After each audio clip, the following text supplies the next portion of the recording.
Circuit des Ducs, coup d'envoi du championnat de France de rallycross. Bienvenue en Normandie, nous sommes à Essé pour vivre ensemble la première des 10 épreuves que compte cette saison 2015.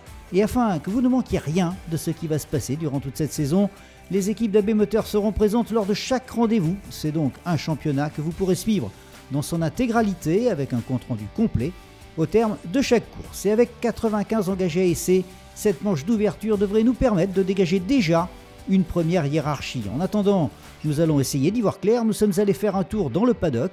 Et on a commencé notre enquête avec la catégorie reine de ce championnat de France de rallycross, la catégorie Supercar. Le champion 2014, le tenant du titre et son dauphin sont partis tenter leur chance en championnat d'Europe. C'est donc Christophe Jouet, 3e l'an passé, qui se positionne comme le favori logique de cette édition 2015. C'est pas un rôle que j'aime avoir. Officiellement, il y a des gens qui disent ça. Moi d'abord, je me fais plaisir au volant de cette voiture très bien construite. Il faut juste travailler, rester humble et faire du mieux que l'on peut. Et on verra ce que ça fera à la fin de la saison. Voilà. Favori logique, on l'a dit, mais d'autant plus quand on sait que Christophe Jouet va disputer ce championnat au volant d'une DS3 WRC, une des meilleures autos du plateau, une voiture qui l'an dernier était entre les mains d'un pilote d'expérience, Hervé Knappik. Certes, c'est d'abord une très grande qualité de préparation avec une équipe technique et des ingénieurs vraiment fantastiques qui ont cette capacité à toutes les saisons refabriquer une voiture avec à chaque fois encore des améliorations. Voilà, j'ai maintenant celle-là qui effectivement après quelques tours de roue me donne beaucoup d'espoir. Voilà. Engagé lui aussi au volant d'une DS3 WRC, Christophe Wild découvre la voiture, mais contrairement à Christophe Jouet, on ne l'attend pas d'emblée aux avant-postes. Le pilote il attend depuis longtemps pour pouvoir rouler avec. La voiture a été terminée hier soir chez Ludo.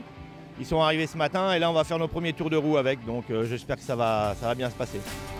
S'il va falloir un peu de temps à Christophe Wild pour être dans le coup, on ne devrait en revanche pas attendre longtemps pour retrouver Fabien Chanoine en haut des feuilles de temps. 4e au final l'an passé, toujours dans les 6 premiers. Son objectif avoué cette saison, la plus haute marche du podium, et pour cela, il s'est donné les moyens de ses ambitions. Les moyens, oui, je pense, parce qu'on a changé de voiture, vu qu'on a récupéré la voiture qui a été champion de France il y a 2 ans, aux mains de Jérôme Grosset-Janin. Donc oui, je pense qu'on a les moyens, parce que la voiture a été bien construite et bien entretenue. Donc oui, on a les moyens. Après, c'est à moi de me hisser au niveau de cette voiture, qui est exceptionnelle.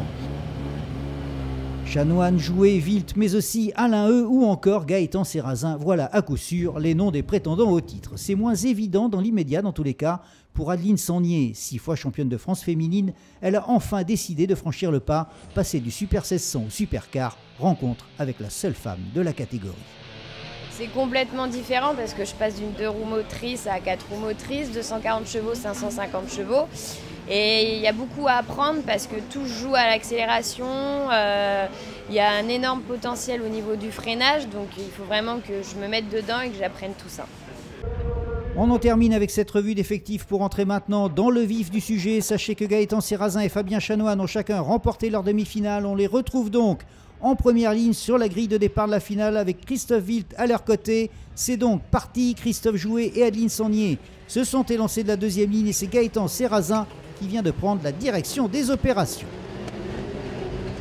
Gaëtan Serrazin en tête, il est suivi de Fabien Chanoine, Christophe Wild, Christophe Jouet et de Adeline Sangnier en 5e position. On entame le deuxième tour sur une piste, vous le voyez, qui s'est asséchée. C'est tant mieux pour le spectacle, on n'en espérait pas tant, car il n'a cessé de pleuvoir depuis la veille, ce qui a considérablement compliqué la tâche des pilotes. Le classement, pour l'instant, ne bouge pas. Les pilotes attendent encore avant d'effectuer leur passage obligatoire dans le tour de joker. Gaëtan Serrazin mène toujours dans cette finale, devant Fabien Chanoine et Christophe Wild. Nous sommes maintenant à bord de la Clio de Fabien Chanoine. Chanoine, pour l'instant, en 2e position.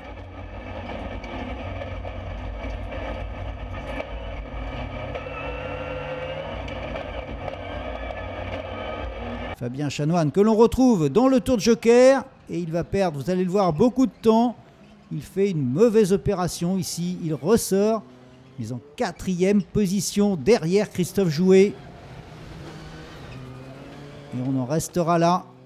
Victoire de Gaëtan Serrazin devant Christophe Wild, Christophe Jouet et Fabien Chanoine. Adeline Sangnier termine, elle, à la 5e place. Ça a été compliqué, les conditions n'étaient pas simples. On est passé avec les pneus secs en finale, chose qu'on n'avait pas utilisée du week-end. Mais voilà, c'était une bonne chose de les mettre parce que sinon ça aurait été compliqué. Et les pneus, c'était important de les changer. La piste était devenue sèche, sauf dans le Tour Joker où c'était délicat. Mais à ce moment-là, il fallait faire attention et puis ça passait bien. On passe maintenant au Super 1600 et là aussi comme en Supercar, champion et vice-champion 2014 sont partis en championnat d'Europe, une absence qui fait de Laurent Chartrain le grandissime favori de cette année 2015. Qui sera champion de France Super 1600 2015? Laurent Chartrain. Laurent Chartrain, je pense. Eh bien, je pense que ça sera sûrement Laurent Chartrain, mais j'aurais bien aimé que ça soit Emmanuel Martin aussi, quoi. Pour moi, Laurent Chartrain, cette année, est en position de force. C'est vrai qu'il y a de la concurrence en moins, des concurrents en moins cette année, donc pour moi, ce sera lui le favori de cette saison 2015. Des pilotes unanimes quant aux chances de Chartrain, il ne reste plus qu'à savoir ce qu'en pense l'intéressé lui-même, le champion de France 2012. Je vais dire Chartrain. J'ai rien à dire du tout parce que les années se suivent mais se ressemblent pas et il ne faut pas sous-estimer les concurrents, ils vont s'adapter. Il y a beaucoup de nouveaux, ils ont changé de voiture. Je veux pas crier victoire avant. Laurent Chartrain qui va bien démarrer son championnat en remportant facilement toutes ses manches qualificatives jusqu'à son entrée en demi-finale et une aventure qui va s'arrêter net. Bris de transmission sur la C2.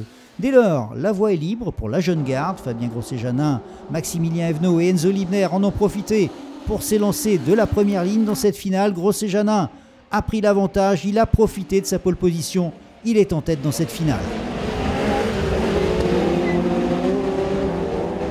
Maximilien Evenot s'engage dans le tour lent, mais les positions vont rester figées. Les écarts entre les voitures sont maintenant très importants.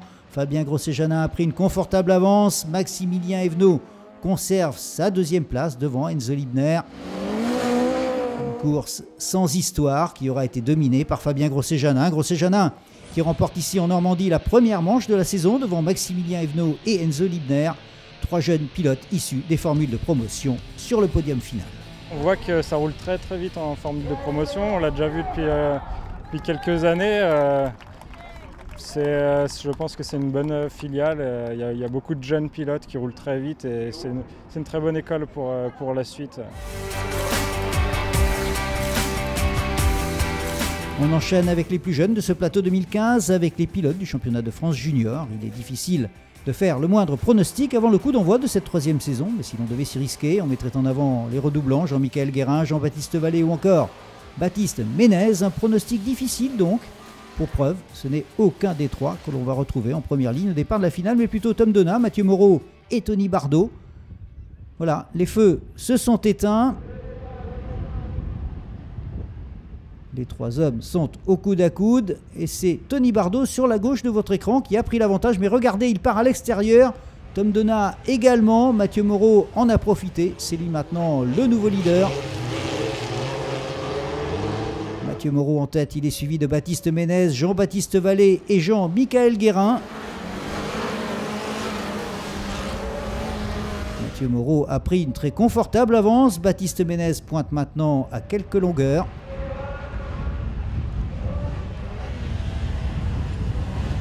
Vous allez le voir, la piste est très glissante. Mathieu Moreau fait un tout droit.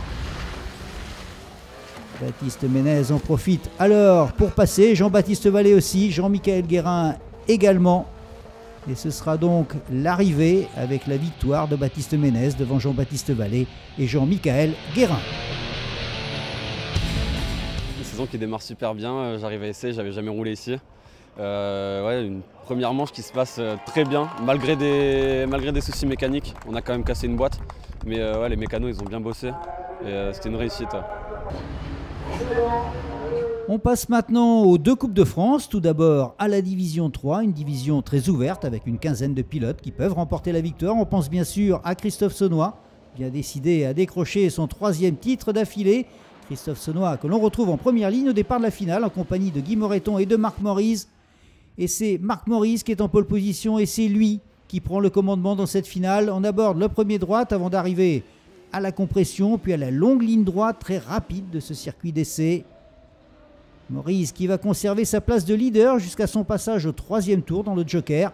Une position qu'il va abandonner au profit de Christophe Saunois. Mais tout ceci n'est que provisoire, nous sommes au même endroit, mais dans le dernier tour maintenant, Saunois effectue son passage obligatoire dans le tour lent. Et Marc Maurice, lui, reprend son bien.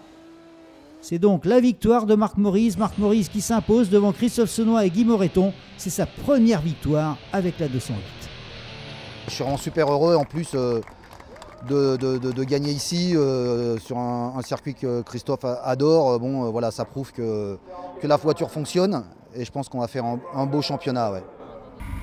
On en termine avec la division 4 avec Kevin Jacquinet, Sébastien Leferrand, Christophe Barbier, Steven Lefrançois et Emmanuel Hahn. On serait tenté de dire que l'on tient déjà le classement 2015, mais dans quel ordre? C'est ce qu'il reste à savoir. Ouais, je ne suis pas tout à fait d'accord. Il y a d'autres prétendants au titre. Il y a 3 autres pilotes, je pense notamment à Lefrançois, Paillardon, Basali. C'est des gars qui vont très vite et il faut compter sur eux. On est une dizaine, je pense, à pouvoir toucher le Graal cette année. Emmanuel Hahn, Steven Lefrançois et Sébastien Leferrand sont au départ de la finale. Et c'est Emmanuel Hahn qui profite de son avantage de la pole position pour prendre le commandement. Steven Lefrançois se cale dans ses roues. Emmanuel Hahn en tête, il est suivi de Steven Lefrançois, Nicolas Botterel et Christophe Barbier. Emmanuel Hahn, très rapide, qui va creuser un écart conséquent au fil des tours. Nous sommes ici dans le 4e passage. Emmanuel Hahn s'engage dans le tour de joker. On attend la sortie. Va-t-il conserver sa première place? Eh bien oui, Emmanuel Hahn va donc l'emporter, alors que derrière, Nicolas Botterel, vous allez le voir, et Florian Zavatin s'accrochent. Nicolas Botterel qui terminera à la 4e place dans cette finale, une dernière course remportée par Emmanuel Hahn devant Steven Lefrançois et Sébastien Leferrand. Première course de la saison, première victoire, je suis super content. C'est la première fois que je gagne à essai, donc je suis ravi. Un week-end parfait. Voilà, cette première émission est terminée. On a déjà un aperçu de ce que va nous réserver ce championnat 2015. Le prochain rendez-vous, c'est sur le circuit de l'essai dans la Manche. D'ici là, portez-vous bien. Salut!